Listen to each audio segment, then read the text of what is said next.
নমস্কার, আমি শান্তনু বাগানবাড়িতে আপনাদের সকলকে স্বাগত। আজকে মুকুল আসার পর এবং মুকুলটা ফুটলে বা গুটি সেট হলে কি আপনারা পরিচর্যা গাছের করবেন আম গাছের, সেই নিয়ে প্রতিবেদন। অনেক দর্শক বন্ধু যারা আমার কাছে জানতে চান যে মুকুল আসার বা মুকুল আসার পর কি করব সেই নিয়ে, তো সেই জন্য তাদের জন্য বিশেষ করে আজকে আমি এই প্রতিবেদনটা সকাল সকাল শুরু করছি। তো আমি দেখাতে বলবো কাছ থেকে, এটা একটা অরুণিকা আমের গাছ। দেখুন এটাতে কিন্তু গুটি সেটও হয়নি, জাস্ট মুকুলটা বেরোতে শুরু করছে, আর মুকুলটা কিন্তু ফাটেনি।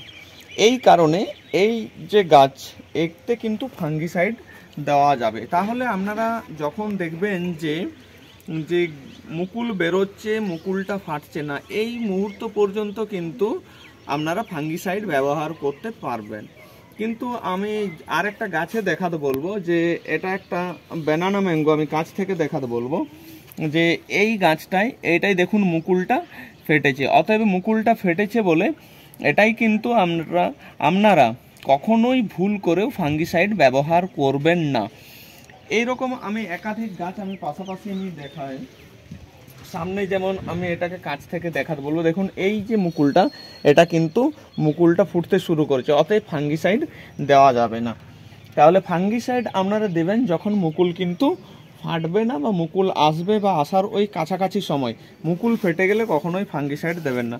আমি এই গাছটায় দেখুন এটা ফাঙ্গিসাইড ব্যবহার করছি, কারণ এটা কিন্তু মুকুলটা এখনো ফোটেনি। এই যে এটা ফ্রি টেস্ট, এটাও কিন্তু মুকুলটা ফোটেনি, কিন্তু এটাতে আমি আর ব্যবহার করব না।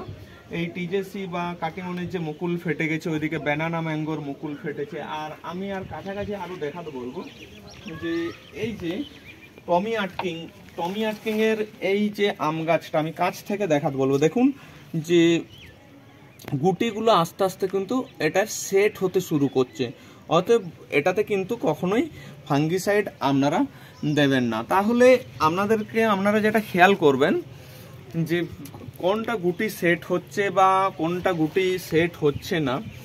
এই ধরনের যদি গুটি সেট হয় তাহলে আপনারা কিছুটা মার্বেলের মতো আমটা হলে তখন কিন্তু আপনারা ব্যবহার করবেন ফাঙ্গিসাইড।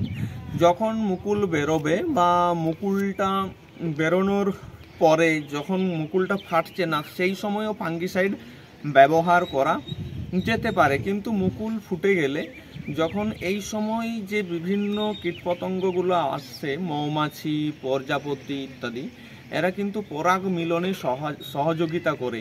এই সময় কিন্তু ফাঙ্গিসাইড দেওয়া মানেই যে আমের ফলন, সেই ফলনটা কিন্তু যথেষ্ট পরিমাণে হ্রাস পাবে, গুটি পর্যাপ্ত পরিমাণে সেট হবে না।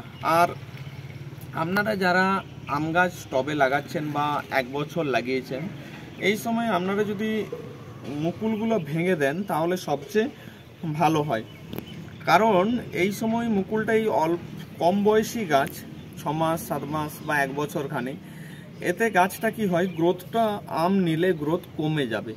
তো সেই কারণে এই সময় আম না নেওয়াই ভালো, মানে 1 বছর না নেওয়াই ভালো। তারপরে পরে আপনারা আম নেবেন পরের বছর, 12 মাসিগুলো আপনারা একইভাবে করতে পারেন। তাহলে গাছটা কি হবে, গাছটা গ্রোথটা ভালো থাকবে আর একই সাথে গাছটা খুব ঝোপালো প্রকৃতির হবে। তো যাই হোক, আপনারা এইটা ভাবতে পারেন। আর যাদের একেবারে অধীর আগ্রহ যে না আমি দেখবো যে কেমন আম হয়, আমি লাগিয়েছি, তো আবার হয়তো আমাকে 1টা বছর অপেক্ষা করতে হবে, তো সেক্ষেত্রে আপনারা যদি আম নেন কিন্তু যথেষ্ট কম পরিমাণে আম নেওয়ার চেষ্টা করবেন। বেশি পরিমাণে আম নেবেন না। বেশি পরিমাণে নিলে ওই পুরো ফলটার মধ্যে খাবারটা, আম গাছটা যে খাবার সংগ্রহ করেছে সেটা কিন্তু তার ফলের মধ্যেই যাবে, অতএব গাছের গ্রোথ পরবর্তীকালে অনেক কমে যাবে। আর এখন যদি আপনারা এই মুকুল যদি ভাঙার ভাবনা চিন্তা করেন, তাহলে কিন্তু আপনাদেরকে ভাবতে হবে যে আমটা যেন মার্বেলের মতো বা ছোট ছোট দানার মতো হয়, তারপরে কিন্তু মুকুলটা ভাঙবেন। না হলে আবার হয়তো যদি মুকুল বেরিয়ে যায় তখন সেই আবার আম ধরবে, তো গাছের যে খাবার সেই খাবারটা মুকুলে আবার টানবে, তো এক্ষেত্রে গাছের যে বৃদ্ধি সেই বৃদ্ধি অনেক কমে যাবে। তাই আপনাদেরকে অতি অবশ্যই ভাবতে হবে যে মুকুল কখন ভাঙবো। অনেকেই যারা আগ্রহ আম রাখতে তারা 1-2টো আম রাখবেন, বেশি রাখবেন না। সবচেয়ে বেটার হচ্ছে ভেঙে দেওয়াই ভালো। 1-1.5 বছর বা তারও বেশি হলে সেক্ষেত্রে হয়তো আপনারা ফলটা নিলেন। আর ফাঙ্গিসাইডের বিষয়টা অতি অবশ্যই বললাম, এই সময় কীটনাশক একেবারে দেবেন না, কারণ কীটনাশক দিলে কীটপতঙ্গ যারা আসবে সেগুলো মারা যাবে, পরাগ মিলন হবে না। সেই জন্য টোটালি কীটনাশক বন্ধ করবেন।